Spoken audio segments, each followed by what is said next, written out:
leader, il faut que ce soit un leader inspirant. Il est inspirant parce qu'il a réalisé des choses, parce qu'il livre la marchandise, parce qu'il sait bien s'entourer, parce qu'il est capable d'avoir un esprit de synthèse, il est capable aussi d'engager ses membres de l'équipe à réaliser des choses, à se dépasser.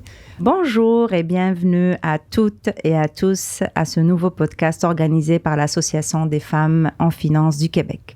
L'association vous offre une série de vidéos et de podcasts sur 6 parcours professionnels inspirants du monde de la finance.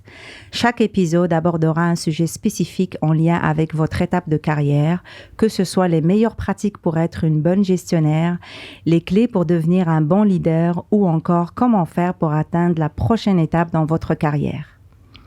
Les différents épisodes de ce podcast seront accessibles à partir du site web de l'Association des femmes en finance du Québec, sur notre chaîne YouTube et à partir de toutes les plateformes de diffusion de podcasts.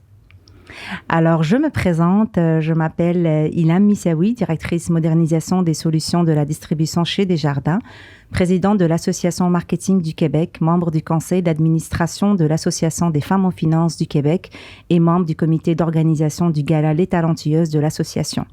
J'ai le plaisir aujourd'hui de recevoir et d'animer ce podcast en présence de 2 femmes leaders inspirantes qui occupent des postes de direction, leaders incontestés du milieu de la finance québécois, Sylvie Pinsonneau et Rosie Caputo. Bonjour mesdames. Bonjour. Nous allons échanger autour de leadership. Grâce à leur expérience et leur parcours, nous tenterons de comprendre quelles sont les clés pour développer son leadership. Comment les femmes à la tête d'entreprise répondent-elles aux défis? Quels ont été les outils importants pour elles? Quels sont les secrets d'un bon leader? Pas mal de sujets super intéressants aujourd'hui. Je vais commencer d'abord par vous présenter. Donc, Sylvie Pinsonneau, première vice-présidente stratégie, solutions d'affaires et innovation chez Investissement Québec.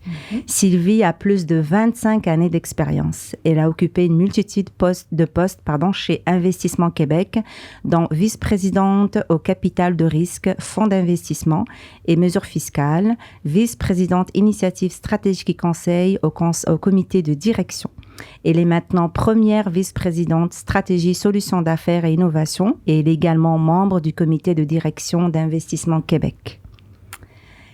Sylvie fut membre de plusieurs conseils d'administration et elle siège aujourd'hui au conseil d'administration du Conseil de l'innovation du Québec, de l'Association des femmes en finance du Québec, membre du conseil d'administration du comité d'attraction de Finance Montréal et membre du conseil d'administration de sous-traitance industrielle du Québec, présidente du comité de recrutement de QG100. Bienvenue Sylvie et merci d'avoir accepté notre invitation. Avec grand plaisir. Rosie Caputo. Rosie Caputo est vice-présidente régionale. Elle dirige depuis 2021 les équipes des services financiers à l'entreprise pour plusieurs régions du Québec. De plus, elle est en charge de financement spécialisé des secteurs importants des franchises et détails, ainsi que celui de l'agriculture. Elle possède 30 années d'expérience de gestion diversifiée au sein de RBC, la Banque Royale, dont plusieurs réussites à son actif. Participante active dans plusieurs fondations et membre de la Conférence canadienne du gouverneur général sur le leadership depuis 2017, qui réunit plus de 250 leaders de demain issus de différents secteurs. Bienvenue Rosie, merci d'avoir accepté notre invitation. Merci de me recevoir. Je suis vraiment très, très contente d'animer ce podcast avec vous, mesdames. Donc, on va commencer par une question un peu plus ouverte pour vous deux. Donc, est-ce que vous avez toujours eu un désir d'atteindre un jour des postes de gestion et quel a été votre principal moteur? C'est une bonne question pour commencer. Pas facile du tout. En fait, je dirais que j'ai toujours eu de l'ambition. Je ne peux pas dire que le chemin était dressé, que j'allais faire ça, mais j'ai toujours resté ouverte à ce qui se présentait devant moi, à évoluer, à se transformer. Alors, en ayant ça à l'esprit, puis en ayant aussi de l'ambition, bien, il y a des choses qui se présentent et on saute dessus. Même si on n'a pas tout ce qu'il faut être capable de sauter et saisir les opportunités qui se présentent. De la même côté, de mon côté aussi, j'ai pas vraiment su ce que je voulais devenir dans ma vie. C'est ça qu'aujourd'hui, Ilham t'a mentionné plus que 30 ans d'expérience, mais au début, j'ai vraiment voulu me focusser au niveau de mes études. Donc, je me suis vraiment outillée au niveau des cours, de postes plus stratégiques. Et par la suite, je me suis joint à RBC, qui est d'ailleurs mon employeur depuis plus que 30 ans. Et j'ai fait différents postes. Et avec le temps, j'ai acquis de l'expérience, j'ai acquis des connaissances et j'ai vu que je suis devenue aussi un mentor au niveau de mes pairs, mes collègues. Et par la suite, avec ces échanges-là, j'ai dit, bon, je vais m'enchérir aussi, me challenger un peu plus et aller dans des postes de gestion. Hein? Et par la suite, et ça fait plus que 5 ans maintenant, je fais des différents postes de gestion d'ailleurs et j'adore. Au niveau du coaching, ça m'attire beaucoup, beaucoup, beaucoup.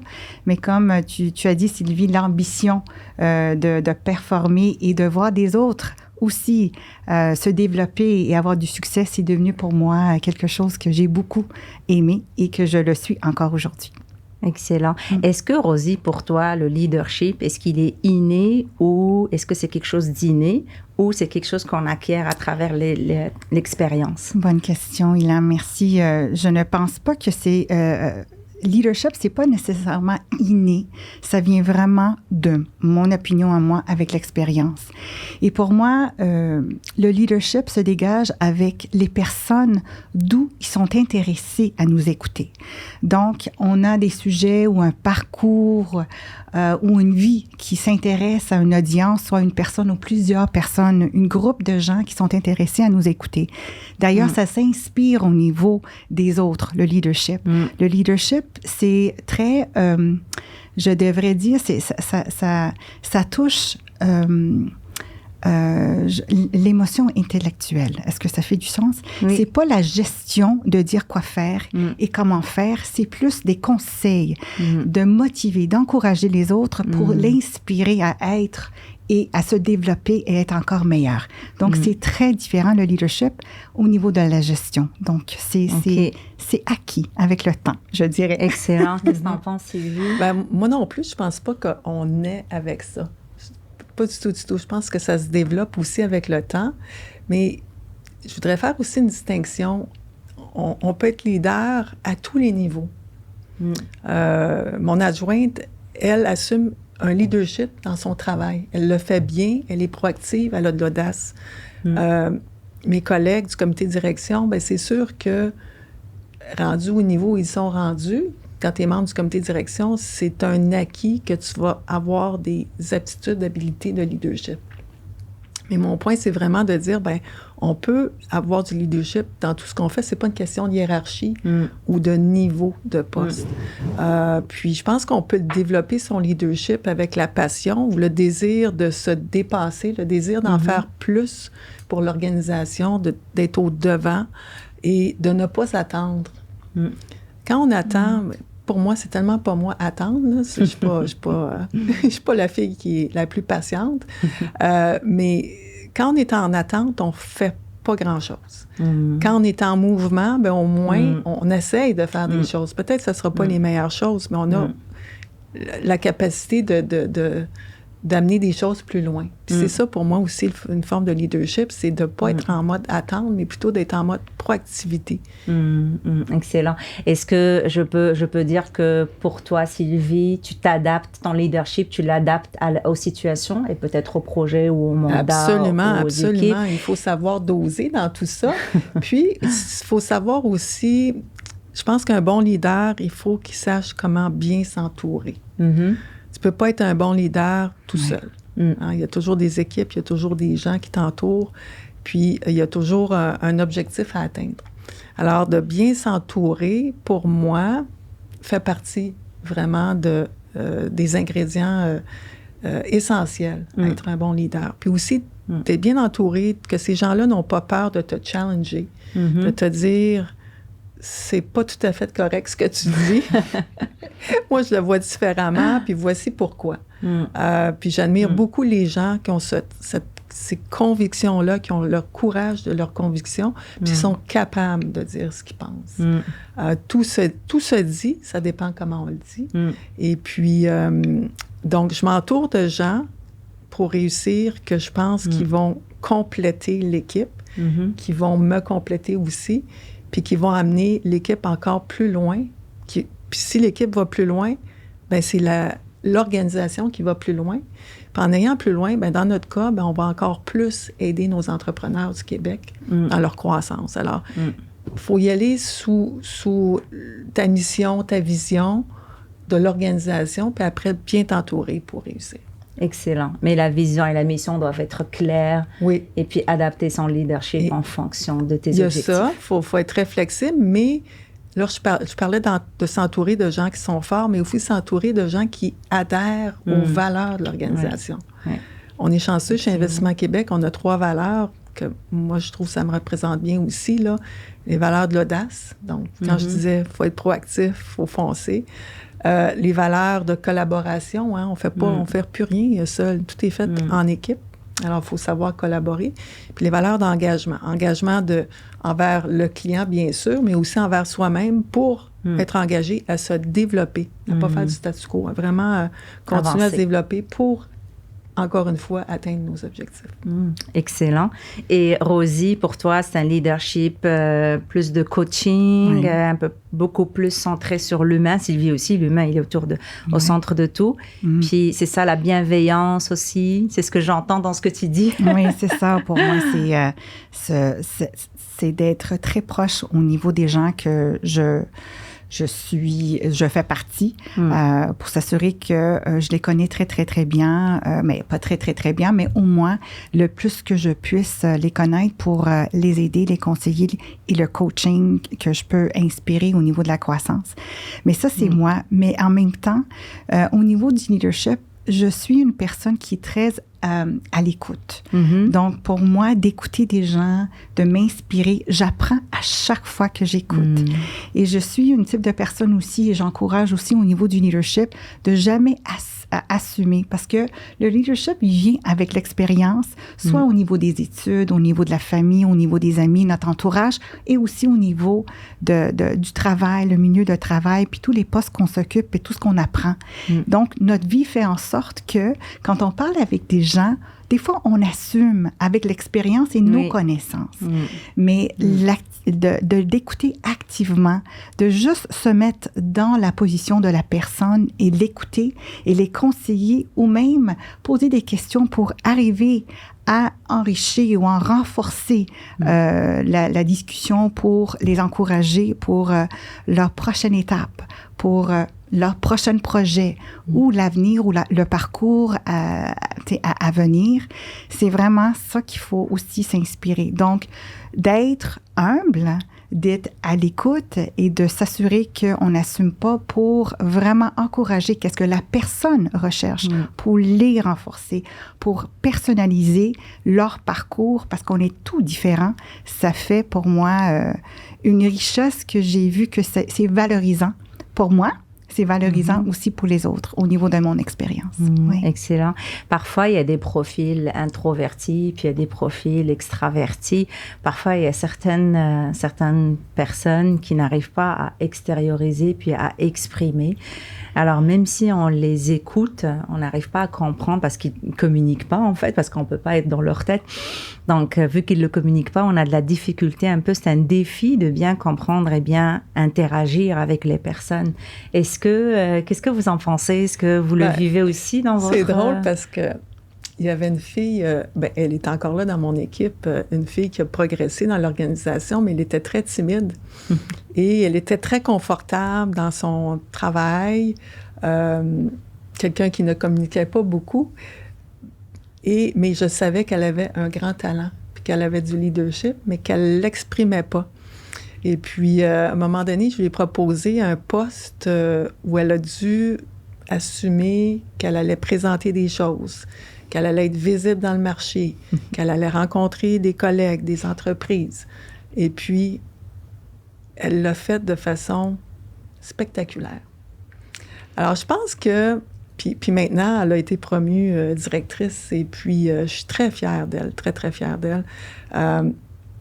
Parce que je pense qu'elle avait tout ça, mais ça prenait comme une circonstance ou un projet ou une étincelle pour qu'elle puisse s'épanouir dans son travail. Puis je lui ai dit, là, tu es encore très jeune, tu as plein de potentiel, je te sors du garde-robe et je te sors de tes pantoufles un petit peu.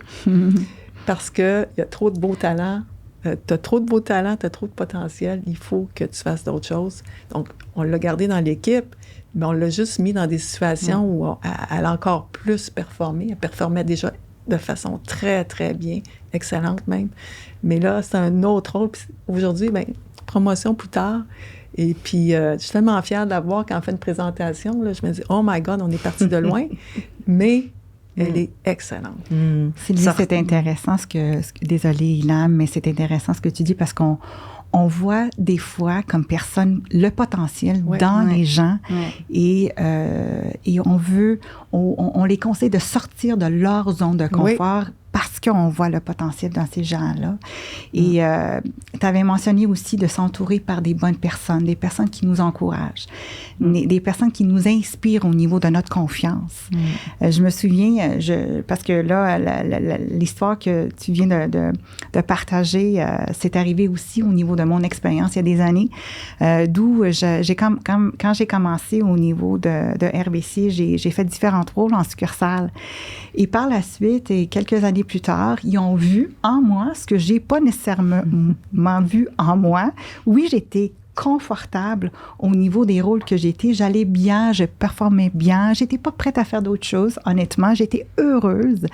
Et là, d'où la banque m'arrive, elle dit, Rosie, tu vas, on te propose que pas nécessairement propose en l'état, on suggère que tu vas aller dans ce poste-là pour continuer à diversifier ton expérience, tes connaissances, pour continuer à grandir parce qu'on voit beaucoup de potentiel en toi. J'étais très contente de ça, mais en même temps, ils m'ont suggéré de changer de plateforme complètement différente de ce que je connaissais. J'avais tellement peur. Il y avait plus de confiance en moi que moi j'avais en moi-même, honnêtement. Et j'avais peur. J'avais même refusé. J'étais pas prête à faire ce lancement-là. D'où la conversation plusieurs fois, c'était on va t'appuyer, on va te former, on va t'aider, Rosie, tu vas voir, tu vas gagner ces connaissances-là rapidement. Le fait qu'ils m'ont suivi et qu'ils m'ont fait gagner cette confiance-là, j'ai décidé de changer et c'est vrai, après 6 mois, j'ai vu la lumière au fond du tunnel de dire oui, finalement, je commence à comprendre et j'aime tout ce nouveau défi dans ma carrière. Mais c'est vraiment d'être entouré par des gens qui ont confiance en nous et qui nous aident à bâtir notre propre confiance. Ça fait toute une différence. C'est vrai, c'est un bon point. Oui. Excellent. Donc, un bon leader, c'est un leader qui sait identifier les talents chez les autres aussi, puis les encourager, bien les accompagner. Ben oui, parce que, tu sais, moi, je vieillis. Je ne dis pas que je suis vieille du tout, c'est pas ça que je dis du tout. Mais on vieillit et en vieillissant, on a des réalisations, on acquiert des trucs pour progresser plus rapidement. Oui. On veut qu'il y ait des jeunes qui avancent dans notre équipe parce qu'on les aime. Donc, moi, quand je vois un collègue ou une collègue de travail dans mon équipe qui a progressé, qui a évolué, puis qui présente ces choses, j'ai un sentiment de fierté incroyable. Pas parce que j'ai bien coaché, parce qu'ils ont bien évolué, ils ont bien appris, puis ils ont saisi, encore une fois, les opportunités quand ils ont été présentés. Même si parfois ils ont peur, même si parfois ils se disent « oh, ça va être beaucoup de travail », ils ont sauté dans le bain quand même. Alors moi, je suis... tu sais, le mot « fierté », je pense que je radote, je l'ai dit quelques fois déjà, là, mais ça transperce une fierté des membres de l'équipe. C'est bien de le redire plusieurs fois, Sylvie, il n'y a pas de problème. Ils vont nous écouter peut-être aujourd'hui, donc ils vont avoir... Je ne sais pas. On a parlé d'adaptation, on a parlé de confiance, on a parlé de l'ouverture un peu à travers ce que vous avez dit, de la bienveillance. Est-ce qu'il y a d'autres qualités d'un bon leader? Ben, je pense qu'il faut être crédible. Hein? On ne peut pas s'improviser leader. Je ne suis pas très forte dans l'auto-gratulation. Je ne sais pas si c'est le bon terme, mais un leader, il faut que ce soit un leader inspirant. Puis il est inspirant parce qu'il a réalisé des choses, parce qu'il livre la marchandise, parce qu'il sait bien s'entourer, parce qu'il est capable d'avoir un esprit de synthèse, il est capable aussi d'engager ses membres de l'équipe à réaliser des choses, à se dépasser. Je pense qu'il pourrait être un bon leader, il faut avoir une feuille de route quand même où tu n'es pas average. Excusez l'anglicisme, que tu n'es pas moyen, mais que tu t'es dépassé et que pour eux, ça devient aussi une source d'inspiration et qu'ils te font confiance qu'ensemble, on va réussir, puis ensemble, on va aller plus loin, puis on va atteindre nos objectifs. J'aime beaucoup le mot « ensemble », oui. Sylvie. C'est vrai, au niveau de leadership, c'est d'être ensemble et de créer un mouvement en équipe pour faire une différence pour l'avenir, de le faire ensemble et de reconnaître chacun ou l'équipe de ce succès-là. C'est extraordinaire. Donc, Ilham, tu poses une question. Est-ce qu'il y a d'autres façons d'être un bon leader? La reconnaissance, l'appréciation, c'est quelque chose qui doit être présent constamment, soit au moment d'opportunité, au moment de succès, juste laisser de faire des choses et de progresser, ça mérite une reconnaissance aussi. Donc, la reconnaissance est vraiment important. Le respect, l'humilité et d'être aussi... comment on dit ça? Fair. D'être juste. D'être juste à travers tous les personnes qu'on travaille avec. Si on décide de faire quelque chose, est-ce qu'on est capable de dire oui à tout le monde? Est-ce qu'on est capable de dire non à tout le monde? C'est pas quelque chose nécessairement qui va toucher tout le monde, mais être juste et que l'équipe ressent ces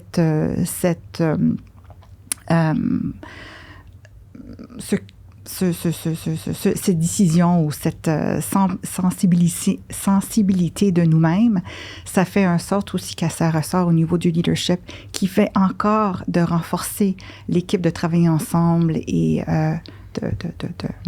de s'avancer. D'avancer, oui. D'avancer ensemble. Exact. Vous avez évoqué la confiance. J'aimerais juste revenir sur la confiance parce que pour moi, il y a deux volets dans la confiance. Il y a la confiance intrinsèque qu'on a envers nous-mêmes et puis il y a la confiance envers l'équipe.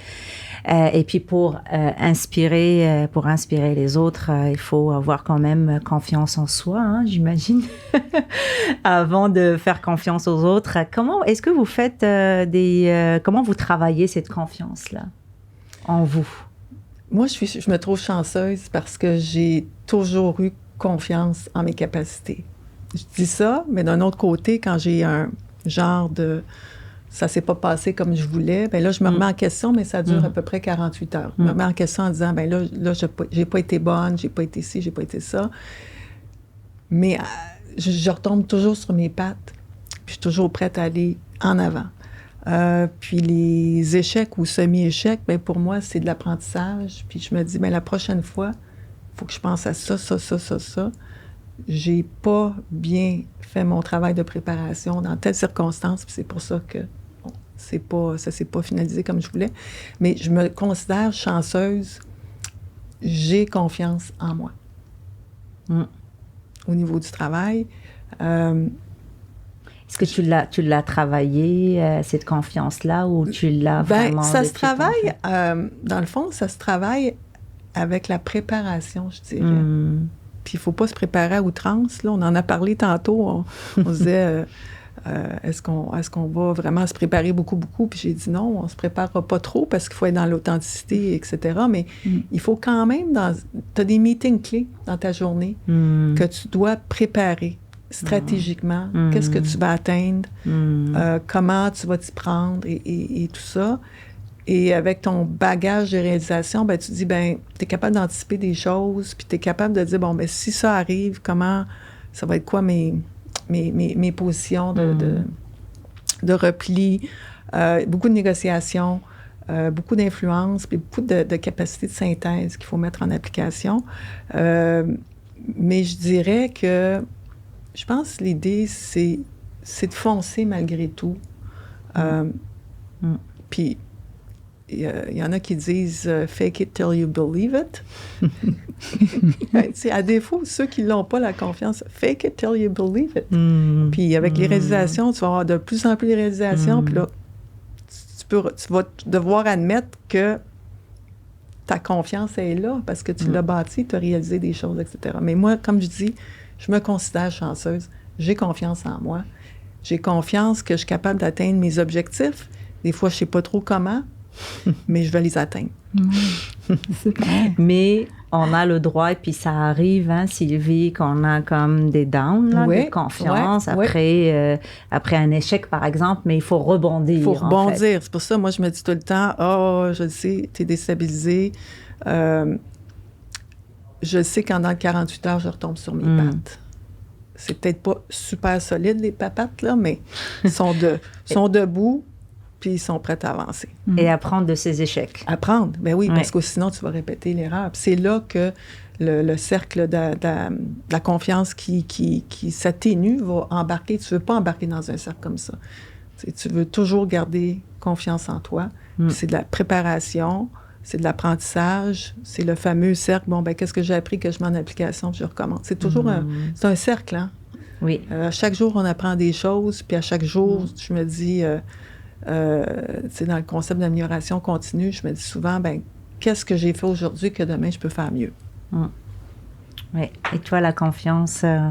Pour moi, mais je dirais, de ce que Sylvie vient de dire, ça résonne beaucoup de comment je me sens aussi.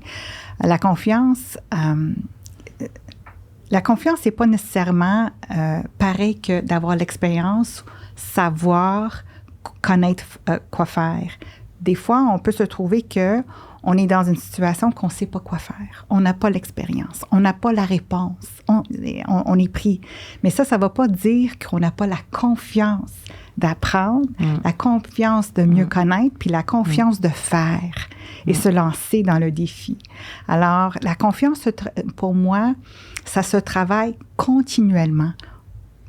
30 ans d'expérience, comme tu viens de dire, Anime, je répète, mais encore aujourd'hui, j'apprends tous les jours. Je me trouve souvent dans des situations inconfortables. Je me trouve souvent dans des situations de surprise et réagir sans savoir quoi faire. Et des fois, je me trouve souvent dans des situations bien préparées et j'arrive. Mais la confiance fait en sorte que en soi, de se préparer mentalement. On est capable, on est sûr de nous, on se trouve dans un défi, on se trouve dans l'inconnu, on va se lancer, puis on va apprendre en même temps. Donc, la confiance, c'est très interne de comment on se sent dans une situation à tous les jours. Rosie, tu as parlé d'incertitude. Je vais juste rebondir sur... parce que à votre niveau, dans des postes comme ce que vous avez, j'imagine que vous vivez beaucoup dans des situations d'incertitude. Qu'est-ce qui vous aide à dépasser ces situations-là? Ben, c'est souvent... Moi, je suis beaucoup dans la stratégie d'entreprise. Hein. Fondamentalement, je suis une fille de finance, d'investissement, mais qui... aujourd'hui, travaille beaucoup au niveau de la stratégie d'entreprise. C'est te replier sur ta stratégie organisationnelle. Si ta stratégie, ton plan stratégique est bon et fort, ben c'est vraiment de revenir à tes sources. Voici pourquoi on fait ça, puis voici comment on va se diriger. Puis dans des plans stratégiques, ça se découle aussi dans le plan d'action annuel. Alors, tu as des plans d'action pour atteindre des grandes orientations stratégiques. Et ensuite, tu as ton propre plan d'action d'équipe. Alors, quand tu as de l'incertitude, c'est à dire, c'est revenir, qu'est-ce que je dois atteindre, puis qu'est-ce que je contrôle, puis qu'est-ce que je contrôle pas. Ce que je contrôle pas, malheureusement, tu mets pas trop d'efforts là-dessus. Mais il faut accepter, c'est un mindset, qu'on est dans un monde où la constance, c'est le changement. Puis il faut être ouvert à ça en tout temps. Donc, il faut que tu aies vraiment un état d'esprit qui dit, c'est comme ça aujourd'hui, demain, ça peut être différent. je prévois tel meeting de telle façon, ça peut être complètement différent. Donc, de toujours avoir en arrière de la tête cette flexibilité d'esprit pour te dire, je suis capable d'opérer quand même. Exactement, la flexibilité d'esprit, ça m'attire beaucoup, Sylvie. Moi, l'incertitude, ça nous arrive à tous les jours. On vient de passer une pandémie qu'il n'y a personne à travers le monde on ne savait pas que ça allait arriver. Et là encore, aujourd'hui, on apprend de ces conséquences-là au niveau de l'économie, au niveau de... On voit des choses à travers le monde qu'on questionne aussi pourquoi encore aujourd'hui ça se fait. Donc, l'incertitude. Et l'incertitude peuvent être négatives comme ça peuvent être positives aussi. C'est de l'inconnu. Mais exactement, le mindset, comment on arrive avec une ouverture d'esprit de dire, peu importe la situation qu'on est dedans, des fois, on peut s'enrichir à savoir avec nos connaissances comment procéder, ou des fois, c'est de l'inconnu et on va voir, on peut se retenir, on peut prendre le temps de penser et revenir avec une stratégie un petit peu plus pointue. Il y a rien qui est en vitesse. Il faut juste savoir quoi faire, comment faire avec le temps qu'on a besoin de le faire. Donc, l'incertitude, c'est présent tous les jours. Et ça va continuer. Oui. Ah ben oui. On va avoir ce mindset. Ça n'arrêtera jamais. On va se challenger tous les jours pour avancer. Oui, absolument. On a parlé un peu tout à l'heure de la communication et puis je trouve que c'est important de savoir verbaliser ses ambitions. Est-ce que vous avez mis en place des stratégies de communication? Vous verbalisez vos communications? Comment vous avez... Par rapport à nos équipes ou par rapport à vous? À moi, à vos ambitions. Oui. C'est sûr que lorsque tu as tes évaluations annuelles, c'est le moment tout à fait approprié pour communiquer tes souhaits, communiquer où tu te vois et tout ça, puis tes progressions à ton patron. Il ne faut pas être gêné de faire ça, là. Ça fait partie du... That's the name of the game. Puis encore une fois, j'ai des anglicismes aujourd'hui, je m'excuse, là, mais ça fait partie des moments propices pour ça. Nous, on a une évaluation annuelle et on a une évaluation aussi semi-annuelle, plus on se rencontre à toutes les semaines. Donc, puis si on sent le besoin qu'on voit des opportunités puis que notre patron, il nous voit peut-être pas là, ou il a peut-être pas pensé, ou il est peut-être pas rendu là, bien, c'est de ne pas attendre à la fin d'évaluation, mais bien de dire au fur et à mesure, écoute, est-ce qu'on peut se parler? J'ai entendu dire que ça s'en vient. Juste que tu saches que c'est quelque chose qui m'intéresse. Voici pourquoi je pense que je pourrais faire une différence là-dedans. Alors, encore une fois, ça revient à d'avoir l'audace. Mais il ne faut pas faire ça à tous les jours, demander quelque chose, là. Mais en fait, c'est même pas demander, c'est de communiquer tes attentes, puis communiquer pourquoi tu serais une valeur ajoutée, pourquoi tu ferais une différence dans tout ça. Alors, c'est juste de garder la personne en face de toi informée. Puis, il n'y a rien de gênant à faire ça. Les leaders d'aujourd'hui, puis chez nous, comité de direction, on est tous comme ça, là. L'écoute est importante, les échanges sont importants, puis il faut le dire. Il faut le dire. Parfois, il y a des femmes qui ont peur de l'exprimer. Oui, mais je ne sais pas pourquoi. Go! Il faut le faire. Il faut le faire quand même, parce qu'il n'y a personne. Tu es le maître de ton destin. Oui, effectivement. Tu es le maître de ton destin. Merci, Sylvie. Ça m'allume des lumières. Oui.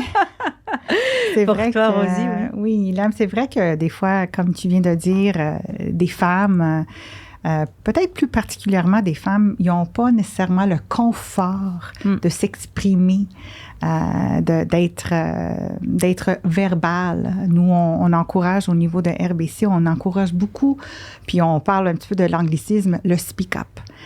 Puis l'encouragement de speak-up, ça ne va pas nécessairement dire, on dit tout ce qu'on pense. C'est vraiment d'encourager au niveau de faire un impact ou influencer un certain mouvement, d'aider, d'encourager. Alors, on encourage beaucoup de ce type de communication. C'est ça que communication égale clarté, égale la transparence aussi. Ça fait en sorte que plus qu'on parle, plus qu'on communique, mieux on sait. Mieux on sait la vision, mieux on connaît la mission, et aussi plus qu'on se connaît et plus qu'on peut échanger davantage au niveau de la communication. Mais d'inspirer des gens qui sont un petit peu plus... introvertis, oui, introvertis, qui n'arrivent pas à exprimer. Oui, qui n'arrivent pas. Je pense que ça revient au leadership, l'écoute active. Oui. Poser des questions, commencer one-on-one, donner des petits projets, commencer à partager au niveau de leurs connaissances, leur expérience, des choses qu'ils connaissent très, très, très bien, les inspirer, les encourager, les reconnaître. Et de plus en plus, les donner aussi davantage d'aller encore plus grande si nécessaire. Mais aussi au niveau du volet de la personne. Est-ce que la personne veut ce type de trajet-là? Est-ce qu'il est très timide de ne pas le faire? Et là, on va l'encourager avec la formation, des ressources et des éléments pour continuer petit pas par petit pas à la vitesse que la personne est confortable de le faire. Si elle veut le faire, parce que parfois, il y a des gens qui sont dans des postes et sont confortables dans ces postes-là et puis ils n'ont pas vraiment envie de progresser. Puis c'est correct. Donc, et c'est correct aussi. Correct. Mais c'est de le dire, par contre, c'est de le communiquer. Dire, oui, et comme tu dis aussi tantôt, Sylvie, il y a beaucoup de personnes qui performent exceptionnellement bien. C'est pas nécessairement des personnes qui aiment communiquer en public ou qui aiment partager, mais qu'est-ce qu'ils font? C'est exceptionnellement bien. Comment les attirer pour aller encore plus loin? C'est la discussion, puis c'est l'encouragement de le faire, s'ils le désirent. Oui, effectivement.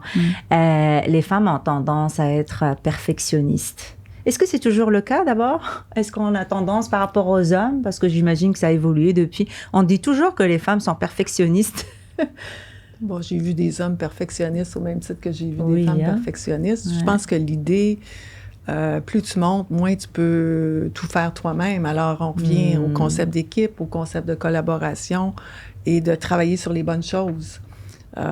Si tu veux monter dans une organisation, bien, il faut savoir, je dirais, prioriser, il faut savoir déléguer, il faut savoir synthétiser l'information, la communiquer, engager les gens. Et ça ne peut pas se faire dans la perfection, tout ça, là. Sinon, tu vas être paralysé par la perfection. D'un autre côté, il faut atteindre un niveau de professionnalisme. Il faut le maintenir. Si tu as un niveau de professionnalisme, que tu es reconnu de livrer la marchandise, puis que c'est professionnel, puis que c'est bien fait, puis qu'il n'y a pas 15 000 fautes d'orthographe, ben il faut que tu maintiennes ton niveau. C'est ton brand. Il faut vraiment que tu maintiennes ce niveau de professionnalisme-là. La perfection, ben il n'y a pas grand monde qui est parfait dans la vie. Tout le monde fait des erreurs. Faut assumer qu'on va en faire. Il faut assumer que les gens vont en faire. Mais c'est juste qu'il ne faut pas faire les mêmes erreurs à toutes les semaines. Je pense que c'est encore une question d'apprentissage, d'évolution. Perfectionnisme pour toi aussi. C'est intéressant, cette question-là. Est-ce que tu dis aussi, Sylvie, le perfectionnisme? Ça veut dire quoi? C'est quoi le perfectionnisme? Pour tout le monde, ça peut être différent pour une personne versus une autre. Vrai. Pour une personne, ça peut être des détails. Qu'est-ce que, tu sais, de cocher tous les carrés pour dire j'ai tout fait pour m'avancer ou pour soumettre ou finir mon travail. Pour une autre personne, ça peut être de pratiquer pour faire un certain discours. Ça dépend. C'est quoi le perfectionnisme? Moi, je dirais, comme tu viens de dire, il n'y a rien qui est parfait. C'est difficile à atteindre. Et là, on est encore plus difficile en soi. Pour moi, le perfectionnisme égale pas avoir nécessairement la confiance, parce qu'on veut être vraiment bien avant de faire quelque chose. Mes conseils, de garder vraiment qu'est-ce qui est le plus important, d'évaluer qu'est-ce qui est prioritaire versus est-ce que c'est un besoin ou est-ce que c'est bien ou est-ce que c'est vraiment nécessaire de faire. Donc, de vraiment prioriser. Merci beaucoup. Prioriser et de vraiment de se challenger, de ne pas aller finir un projet et de faire jusqu'en sorte que le projet est bien et satisfaisant pour l'audience que tu vas présenter. Donc, le perfectionnisme, encore aujourd'hui, on parlait de incertitude, de circonstances dans le monde.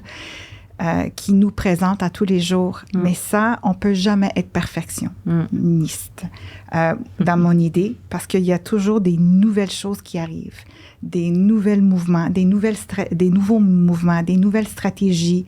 Et les organisations, aujourd'hui, je peux parler de la banque, mais j'imagine que c'est la même chose que quand je parle avec des entrepreneurs. Il y a du changement à tous les jours. C'est toujours, à tous les jours, c'est présent. On change, on shift, on change, on shift. On s'adapte avec tout ce qui nous présente constamment. Donc, perfection, avec tous les changements qu'on se présente, je dis encore, peut-être la confiance est à reparler, à re-questionner avec ces individus. Est-ce que c'est présent dans ma vie? Tu as posé la question. Oui, j'y arrive. Non, vas-y, c'était ma prochaine question. Est-ce que c'est présent dans ma vie? Je dirais, au début, quand j'ai commencé mon carrière, je voulais tout faire pour rendre plaisir à mes leaders, à mon équipe, à mes pairs, pour montrer que je connais qu'est-ce que je fais. Hein? Alors, de faire ça bien, maîtriser c'est de les dire, choses.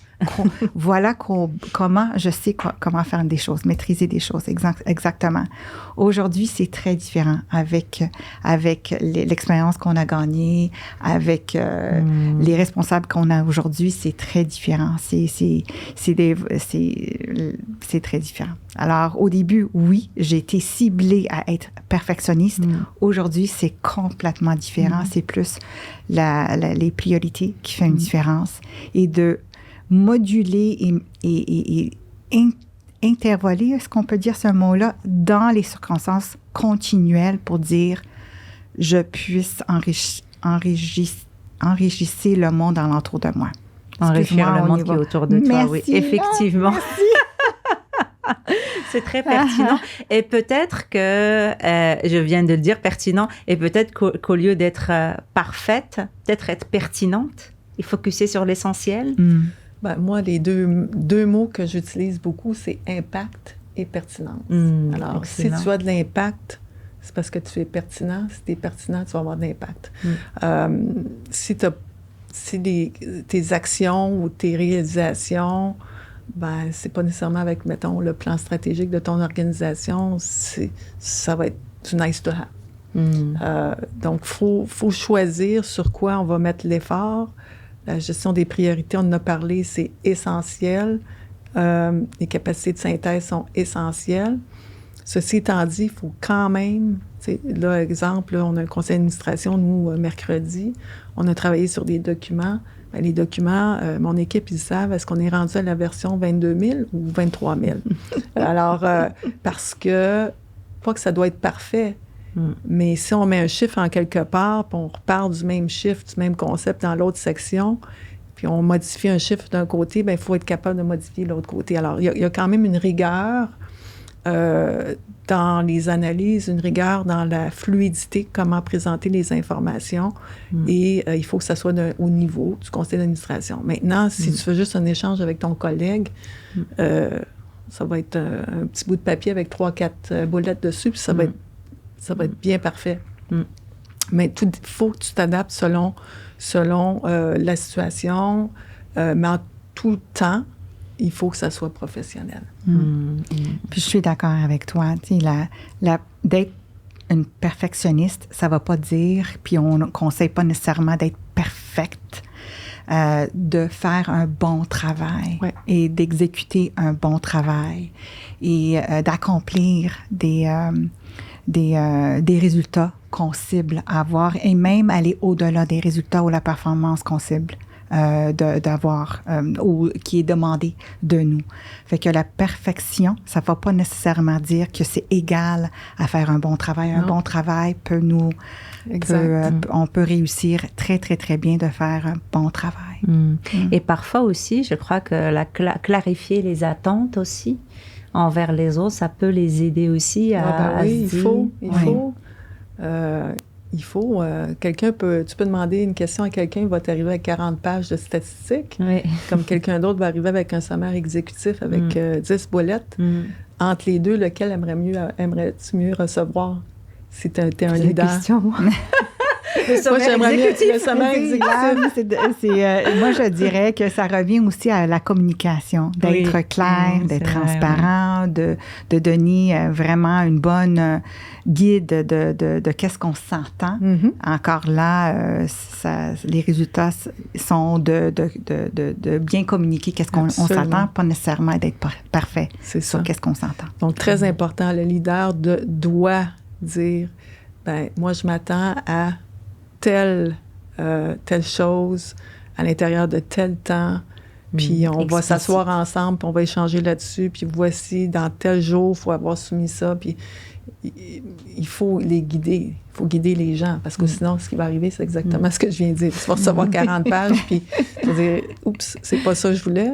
Alors, il faut aider les gens, là. Ouais. Et puis, il faut aussi qu'ils posent des questions pour qu'ils comprennent ton niveau de perfection, pour qu'ils arrivent à mesurer les niveaux de perfection. Et Rosie, c'est ça, parce que ça va dépendre d'une personne à une autre. Mais imagine aussi le leader qui reçoit ce 40 pages-là, de retourner à cette collègue et dire, il faut le refaire peut-être à 8 pages. Exemple, right?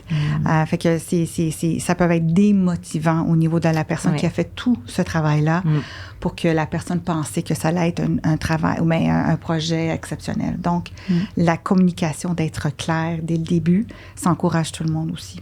Oui, avancer. J'aimerais vous entendre sur la vulnérabilité. Je vois que vous êtes des femmes très, très authentiques et puis on parle quand même des sujets assez pointus, la confiance et tout ça, c'est quand même des sujets intéressants.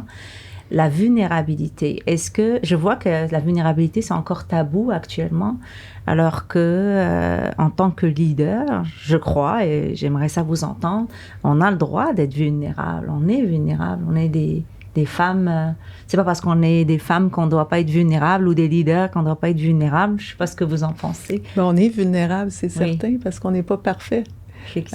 Donc, ça vient avec l'authenticité. Donc, tu fais un choix de t'entourer. Je parlais tout à l'heure de s'entourer de gens qui vont t'aider à te challenger et à aller plus loin, qui sont très forts. En contrepartie, tu dois être authentique envers ces gens-là parce que tout se sent. Hein? Tu n'as pas besoin de le dire, mais ils vont sentir très rapidement, très facilement que tu n'es pas authentique.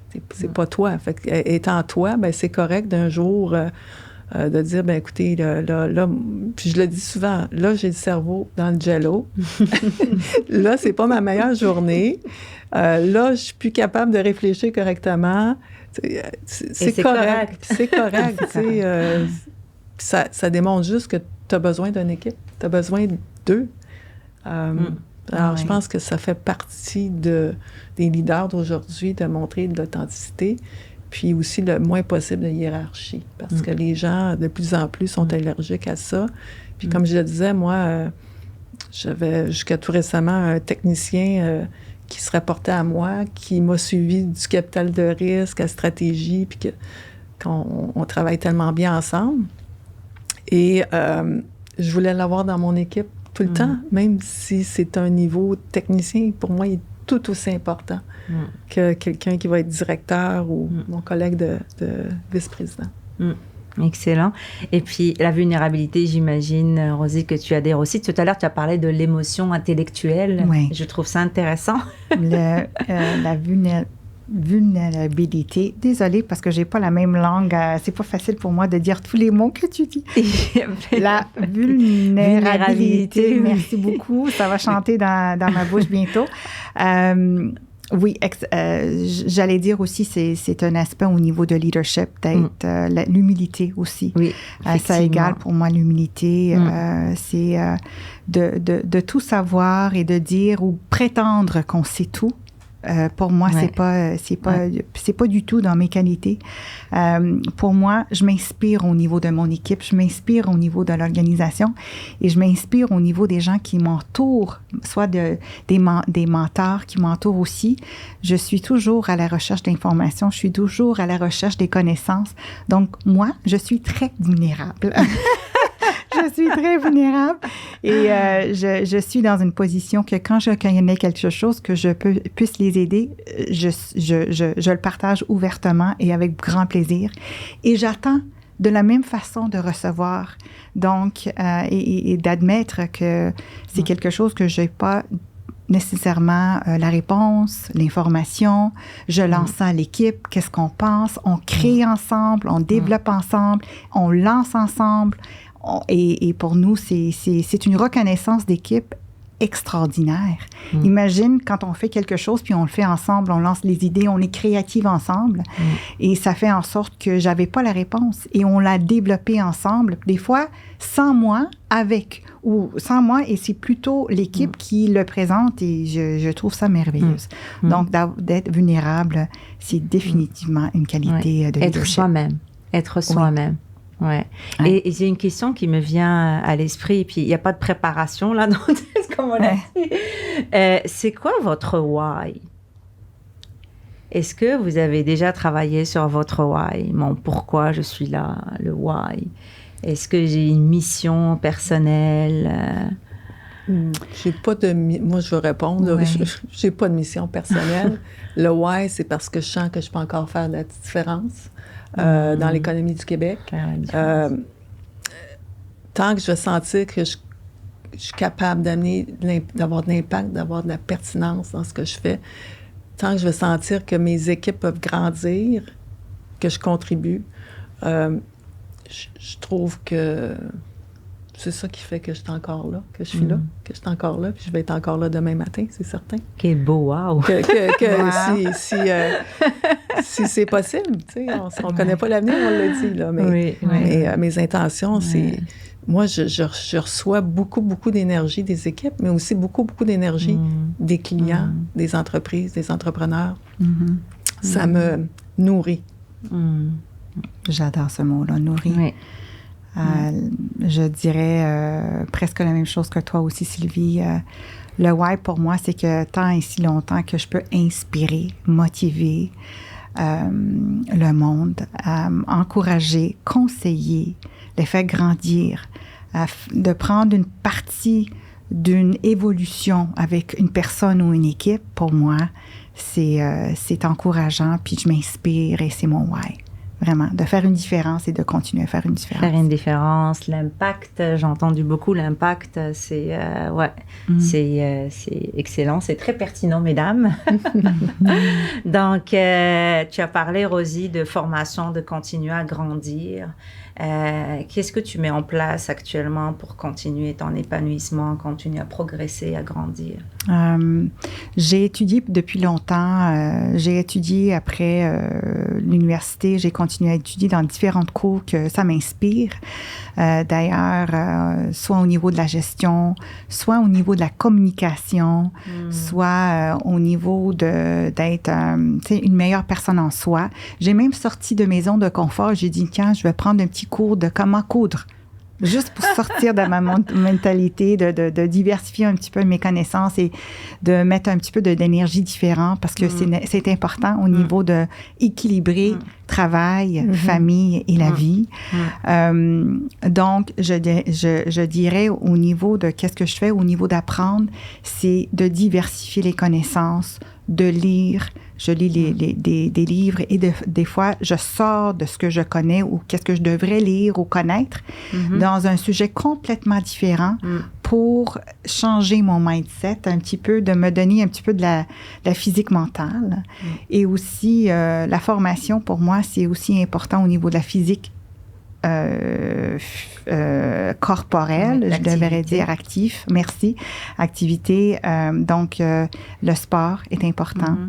L'éducation mentale, mais le sport aussi physique est autant important pour moi. Donc, la formation continuelle est d'apprendre toujours à travers mes mentors. Donc, j'en ai quelques-uns gens qui m'inspirent encore aujourd'hui, que je suis entourée. Des fois, c'est formel, des fois, c'est informel au niveau des gens qui m'inspirent alentour de moi. Et c'est nécessaire pour moi. Ça me nourrit, comme tu dis, Sylvie. J'adore ce mot-là. Alors, mentorat, formation, lecture, physique, mentale et le sport, c'est pour moi une formation continue. Continue. Oui. C'est un petit peu la même chose. On apprend à tous les jours. C'est ça qui est le fun. Vraiment, tu vas... Puis dans ton métier, effectivement, tu lis beaucoup sur ton métier, ton champ de responsabilité, et de lire un paquet d'autres choses qui vont t'amener à être plus créatif. Parce que là, soudainement, tu n'es plus dans ton écosystème, tu es dans un autre écosystème. Donc, tu vas rencontrer d'autres gens. Et puis, ça, c'est fascinant de voir à quel point tu peux grandir. Alors, moi, à tous les jours, j'apprends quelque chose. C'est formidable. Il faut rester ouvert à ça. Je suis un petit peu comme toi au niveau je ne sais pas quel sport tu fais, Rosie, mais j'ai quand même un entraînement. Je me dévoue du temps. Je mets de côté du temps, que ce soit très tard le soir. Là, je ne suis pas une lève-tôt, alors ça va souvent être très tard le soir à faire une demi-heure d'un peu d'exercice. Puis la fin de semaine, j'en fais beaucoup plus. Et puis, je crois beaucoup à la zoothérapie. Depuis que j'ai un chien, je parle juste de mon chien. Ça, avant, je parlais juste de ma fille. Maintenant, c'est ma fille et mon chien. Et puis, mon chien, ben, t'es obligé de marcher 2 heures par jour. Pas que je marche tout le temps les 2 heures par jour, mais la fin de semaine, je fais mon 2 heures, puis quelques fois dans la semaine. Et ça te permet vraiment de faire le vide. Et de prendre le temps pour soi. Prendre le temps pour soi, c'est très important. C'est très important. Et... il n'y a pas de gêne à dire ça. Oui, absolument. Les sports, tu sais, ça nourrit le corps, mais ça nourrit le cerveau aussi. La santé mentale, c'est présent de plus en plus. Puis de garder notre cerveau santé, c'est pas juste à lire, c'est pas juste à s'informer et apprendre, mais c'est aussi la santé physique aussi qui est important. Donc pour moi, le sport, c'est aussi, j'y vais un centre de sport. Donc, je fais différents sports. Si les gens m'invitent, je suis là. Je fais plus souvent le spinning, yoga aussi. C'est des sports que je fais continuellement. Mais l'autre chose, la randonnée, j'adore. L'hiver, été. Mon mari, il adore rester dehors, fait qu'il faut que je m'encourage de rester dehors un peu avec lui si je veux passer du temps avec lui. Donc, je suis encouragée de faire ça. Mais tout sport, tout le temps pour nous garder physiquement actives, c'est très santé. Oui, j'admire ce que vous dites parce que parfois on est tellement pris dans le travail qu'on ne prend pas le temps pour soi.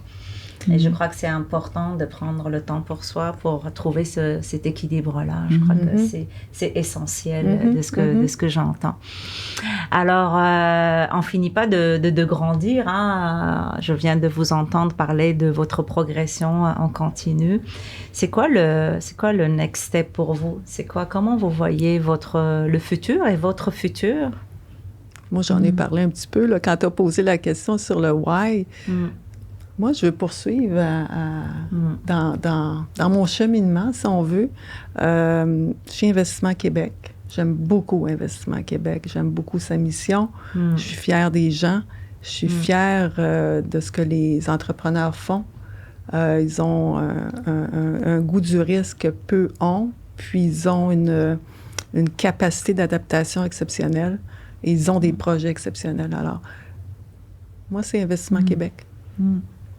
Merci. Moi aussi, c'est la même chose.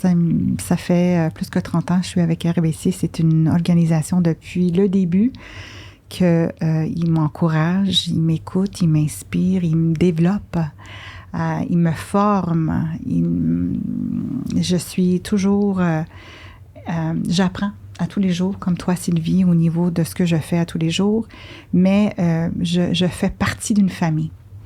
Je fais partie d'un entourage de gens exceptionnels, formidables. Ça fait partie de mes valeurs aussi, ma culture, ce que j'y crois. Et c'est une organisation qui inspire au niveau d'agrandir comme personne professionnelle, mais aussi au niveau de s'intégrer au niveau de la communauté, que pour moi, c'est exceptionnellement important. Donc, on parle des valeurs. C'est vraiment une organisation que ça rejoint à mes valeurs complètement. Donc, pour moi, c'est RBC. Oui.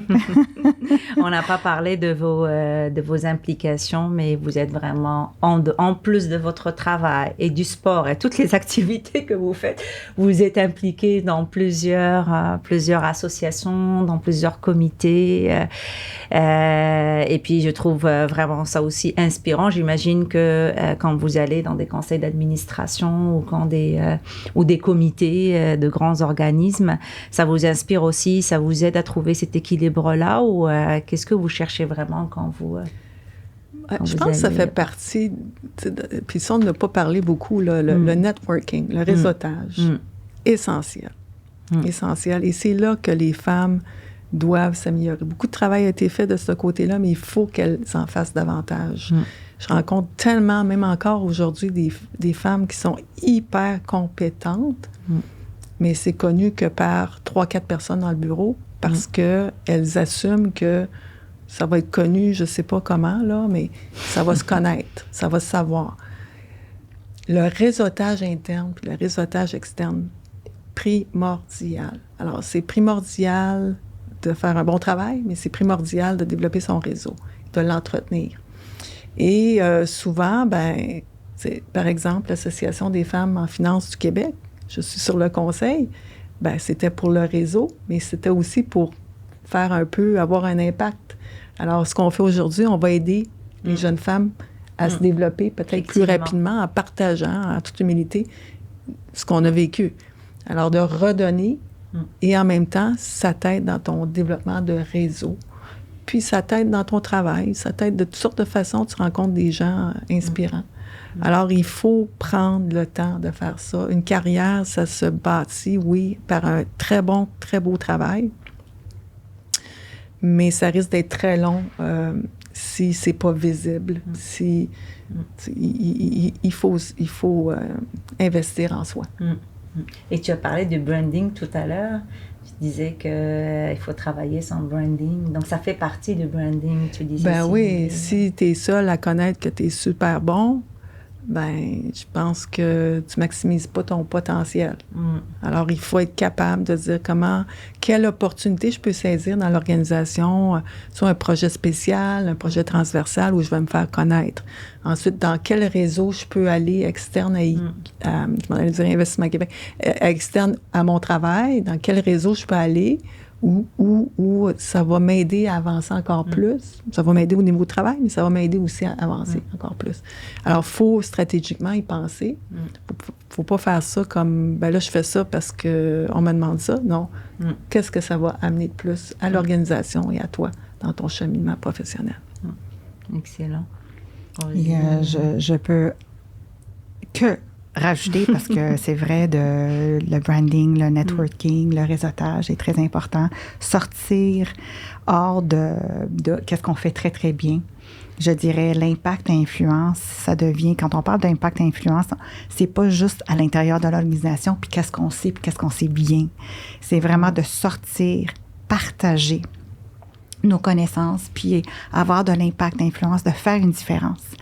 Et de travailler, inspirer, encourager les communautés, dépendamment qu'est-ce que ça nous inspire personnellement, on fait une différence parce qu'on investit notre temps, on est heureuse de le faire et donc, naturellement, l'impact influence est là. Le réseautage aussi, c'est très positif parce qu'on y croit dans les organismes qu'on se joint et aussi on devient influencé, on influence des gens, surtout quand on doit amasser des fonds, parce qu'on y croit dans les causes, on est dans les communautés. Donc, pour moi, c'est hyper important de s'élargir comme personne et à aider, partager, influencer les autres pour faire le bon et le bien pour tout le monde. Ça fait partie de notre DNA aussi. Quand on grandit, on veut partager, on veut redonner. Oui, redonner absolument. De nous, puis aussi de aider ces fondations-là pour faire du bien aussi avec tout le monde. Puis des fois, et surtout, au niveau de notre responsabilité, on devient aussi pour ramasser des fonds. Et des fondations, ils ont tous besoin pour Donc, excellent. C'est quelque chose d'important. Vous étiez très généreuses, mesdames, dans votre partage pour les femmes qui nous écoutent aujourd'hui.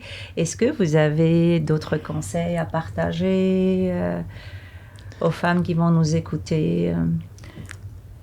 Moi, c'est simple. Moi, je dirais le plus grand partage que je peux dire à tout le monde, qui est de soyez vous-même, d'être authentique, d'être humain, d'être honnête, respectueux, de verbaliser ce qu'on désire, qu'est-ce qu'on veut faire, de partager de nos connaissances. Mais surtout, moi, je dis toujours à tout le monde de réagir de ce qu'on pense, mais de le faire à travers votre cœur. Je vous laisse avec ça. C'est très beau. C'est très beau. Qu'est-ce que je peux rajouter? Voyons, c'est trop beau. Non, c'est merveilleux ce que tu dis. J'ajouterais juste une petite chose. Ça serait ma touche finale. Ça serait vraiment de dire, n'hésitez pas, puis passez à l'action, les femmes. Vous êtes capables. Oui. Go. Go, go. Go. On a le passé par le cœur et le go de Sylvie. Parfait. On conclut avec ça, mesdames. Un grand merci de ce partage-là. C'était vraiment très, très pertinent, très inspirant aussi. En tout cas, moi, ça a allumé beaucoup de lumière. Merci beaucoup déjà. Et merci au nom des femmes et des gens qui vont nous écouter aujourd'hui, qui vont écouter ce podcast-là. Donc, merci beaucoup. Donc, merci à vous qui êtes à l'écoute aujourd'hui avec nous. Donc, sachez que les différents épisodes de ce podcast seront accessibles à partir du site web de l'Association des femmes en finance, sur la chaîne YouTube et à partir de toutes les plateformes de diffusion de podcasts. Donc, n'hésitez pas de vous inscrire et de vous abonner à notre chaîne YouTube pour recevoir tous les podcasts qui s'en viennent. Un grand merci. Merci beaucoup, mesdames. Merci à toi. Merci Rosie. Merci Sylvie. Merci, c'était un plaisir. Merci.